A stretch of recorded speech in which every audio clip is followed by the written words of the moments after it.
पहुंचा जहां ढोल रखा था। जैसे ही उसने ढोल बजाया, महल का एक बड़ा दरवाजा खुलने लगा। राजकुमार ने साहस जुटाया और अंदर चला गया। राजकुमार धीरे धीरे कमरों को देखते हुए आगे बढ़ता गया। एक के बाद एक कमरे पार करने के बाद वह अंत में एक आखिरी कमरे तक पहुंचा। जैसे ही उसने उस कमरे का दरवाजा खोला, उसकी आंखें आश्चर्य से फैल गईं। वहां एक बेहद सुंदर लड़की बैठी हुई थी। वह किसी अप्सरा की तरह लग रही थी। राजकुमार तो उसे देखते ही मोहित हो गया।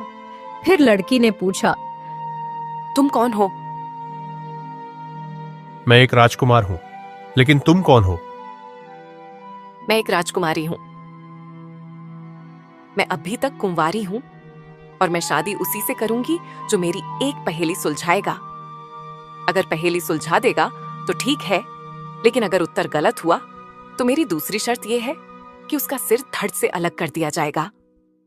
ठीक है, मैं इस पहेली को जरूर सुलझाऊंगा। सोच लो, अभी भी समय है।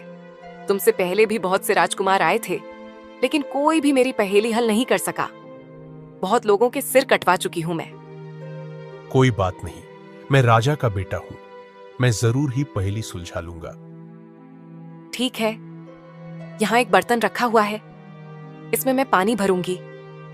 इसके नीचे एक छोटा सा छेद है जिससे धीरे धीरे पानी टपकता जाएगा। जब तक यह पानी खत्म नहीं होता, तब तक तुम्हारे पास मेरी पहेली का उत्तर देने का समय है। जैसे ही यह पानी खत्म होगा और तुम उत्तर ना दे पाए तो तुम्हारा सिर काट दिया जाएगा। राजकुमारी ने बर्तन में पानी भर दिया और पानी धीरे धीरे नीचे बने छेद से टपकने लगा। राजकुमार पहेली सुलझाने में जुट गया।